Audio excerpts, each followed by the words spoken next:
coming out of the open qualifiers. Now, you know, had a little stumble a little bit, but now regaining his footing and doing really well in the reboot with the two-piece there, Monster. And another person is here to fight. Oh, man, so close. I like it, though. I like it. You know, that's a good round so far. You know, he has 10 matches to play with. Looking around, trying to see if he wants to jump in on this. He's not too sure yet.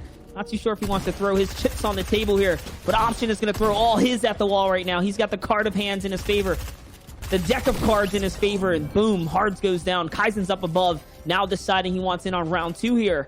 What's Option going to do? He's snaking his way here back against the wall. He doesn't own the kind of control on the left-hand side. That's what I wanted to talk about. Look, he loses the floor as well now, and this is all enemy territory, so he goes for the 50-50, and he catches Kaizen reloading with this guard down. All of a sudden now, and Option's the winner. Going right over to a little bit south where another big battle is happening here. Let's take a look as Cartoon is the one who was able to walk away from the agency with that mythic drum gun. Yeah, I mean, we can see what he can do with it. He doesn't have any reloads left for it. Whatever he kind of has in the mag is what he got. Yeah, this is all a desperate situation there. He puts the last bit of ammunition into the weapon. Someone's going to take that Elim from him, though. As you see, Harty catch the stream Vic, or what I thought was right there, the sound cue. Maybe I was wrong. No, Kefi was still in the game, so that must have been someone else, something else. And Linear, who's jumping into the box right now. How's he going to play this out? Going for the wall takes here now. Player's down in the low ground. He's going into the catacombs of the base. That means this is only one kind of linear tunnel to play off of here now. It's straight ahead. He's going to put that pressure here, Sancho. And so much Kaizu's pressure on the run. He's just backing up.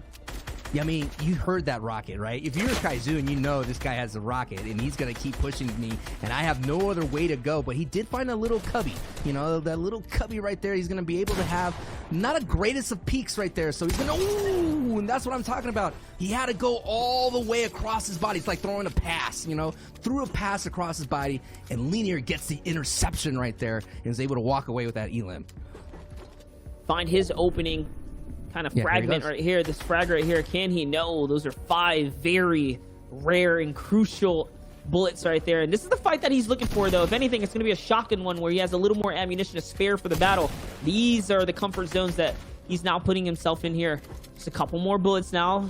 This is it. He takes the wall here. He has the advantage. Takes the cone as well. The good piece control. He doesn't even jump in for the 50-50. He's not about that. He's calculated. He's cool. You saw it in the rotation. You saw it in the disengage. And now you see it in the setup that he takes in this fight right there. Very well played for Smudge. Very methodical, man. Very chill. Was able to get that job done. As we're looking at Albert and Sam the one finding out here on this mini junk. 31 points for the day for Sam. Yeah, a lot of hard mats going out right here. This may be the end of the fight that we're catching on board here. Sam definitely has got his opponent on the back feet. Albert has to do his best. Albert pushes up. A nice little play right there. Edit to get down into it. It was like an all-or-nothing play for Albert, and Sam the one was able to catch that and kind of like a keto, that play right there from Albert. Because you could just wander around and not be efficient, but Sam is being very efficient in this fight, and this is what we're talking about, Monster, opening up with that 68 hit to the dome. That's right, and he's got the weapons to do this too. The RPG, the upgraded shotgun. This is everything that he needs in his favor. All he's lacking is material, and that's what he's hoping to gain from this battle right now. Inside of the free point, the big shotgun shot's going to kick things off. The second one is going to find it as well. And now, all of a sudden, Heretics is out of this game, and Sam the one is the one in the lobby right here who's sitting comfortable coming into the game. That was a big, quick come up.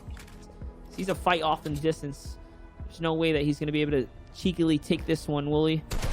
Just might, though. He's putting shots down from the opposite side. He is. For nothing, for free. Yeah, he snagged those points there, Sancho. Yeah, he did, dude.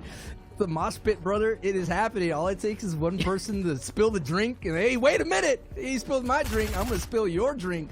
And now we just have ourselves a good old-fashioned box fight here. Thiago realizes he has this person on the outs, and Yawa gets bopped by Thiago right there, and that's what he's doing, man. I mean, we talked about it. I mean, people have like, they're like elephants, man. They never forget who tagged you, you know what I mean? So they all of a sudden get aggressive and they turn about face. But Balasconi gets right in there and just gets bopped right there. Someone, Porta actually like ported his way right into this box and did his job right there. And Porta is doing really well. You pay the price. Let's see what Trizox is trying to do as he's giving away a little bit of his rotate right here. Look at the edits. He's hoping someone walks through those old builds there. That's why he's prepping up. It's going to work out. It's going to work out. He's going to be able to take everything from this player. And another with the follow-up, the shotgun SMG. The 110, you saw the number pop up right there. That's the full body weights of the legendary pump slammed onto that player right there. And, you know, angle out and away from players that are on the mountain. Now he's firing at everyone, kind of cutting across. Will he find one? Those are white shots. There's a player right below him. He can hop in there if he really wanted to. He did find just enough. These shots, or those ramps, they're going to block some of that other angle. Enemies behind him, so he can continue to focus in now. More players trying to launch pad here. That's the beam we were kind of hoping to see, knowing that we were going to see option falls there. The investment paying off for Camo, dude, with a nice beam on the backside, man. Great work right there. Camo coming in. Oh, he got land on. 278th place. Oh, he did. Yeah. He got land on. I wonder how that's going to work out right there. And, you know, 278th place for Camo as we're on board here with Darker. Going to go in, trying to get a little bit of piece of real estate of the safe zone. 59 points. Doing very nice right now. I like the name of the Trash Panda, you know, doing his best to cause a lot of ruckus, as raccoons tend to do when you're out in the middle of the night. And he's going to get himself inching closer and closer with that burst AR. Getting some nice hits right here. And catches that person right inside. Gobbles him up. And there's a big play right there. And he's looking really nice with all the materials and weapons that are Monster. That's right. Stuffed them in the black bag right there. Good edits. Good plays by Mr. Darker. We're up and back over. We have some RPG action going down right now. That player is going to launch pad across. He's going to use this opportunity while players are in the air to start cutting right now.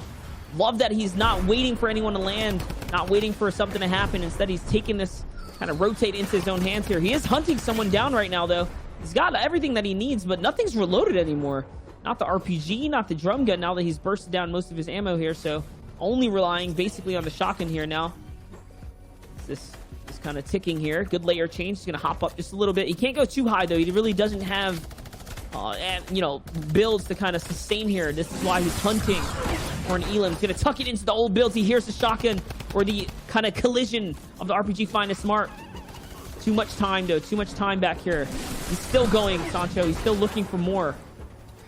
He's looking for more, and he does pick up one on there. Tiago, no doubt that rocket splash was a big factor there, Monster. Now 59 points. We're seeing that the Mice drum gun is just looking, essentially everyone that has a Monster is looking for fresh builds because they know they can kind of get their way into that box very easily. Now paired with the RPG, he's going to be doing some crazy damage right now. And you said so yourself. He's looking into the back line, looking back, trying to catch people who are just walking out, who are barely escaping that storm damage. And he is setting himself up for a nice run on the low ground. That's right, and lucky for him, he is going to be able to cut across here as we're getting to the lighter portion of the lobby now, guys. Roughly 15 players in this game right here. Here's best solo player sitting in the zone playing for floppers right now, trying to see if he can get a little bit of that height real estate. Oh, he's going to find the grappler and a launch pad to recycle right now as well. What's he going to do? He's just trying to get ahead of the zone here, and this is really good positioning for him now, as he can decide whether or not he wants to look back at the zone. That's what he's going to do. Targeting height here. Rayos is going to fall down now. Squeeze is going to fall as well, so that means Portrait is somewhere on height. And up goes best solo player. It's his time to shine now as the grappler gives him access to all the high ground that he needs. The fact that this player is on wood is an easy indicator that he can break anything on this player, so he's going to sit right on top of him. There's another player in the zone. He's going to find every mark there. Portrait, we knew, was somewhere lurking. He was flopping in the zone. Sneaky little plays right there. Now it's up to best solo player to just pressure out the rest of this lobby. Can he live up to the name that he's given himself? The best solo player, sitting with 45, doing really well. I've been seeing Monster. Anyone with the grabber, just kind of just sits and waits and gets the beams from the top because they know they could take height whenever they can. So he could drop down, grab the loot like he just did right there, and solidify his height dominance. This is a power position, and now we're in a top 3 situation. That's right. This is his victory to kind of snatch up right here, as everyone else has to play around the water zone. That player being in the zone is not going to be enough. Shaka's going to fall there. And now it's just Linear, who's trying to swiggle his way around the old builds. He has a flopper still, though. He's going to eat it. The RPG is going to come out. He's going to trade, though, a shotgun shot. The fall damage comes in. The flopper comes out. The high ground gets blocked now. And all of a sudden, it's a fashion fight in the zone here. It's looking like Season 1 days, and it's not going to be enough. Best solo player is going to find a shotgun shot. right now. Coolest Carrot continues to hold his lead. 119 points, 20 eliminations, and a victory royale to his name.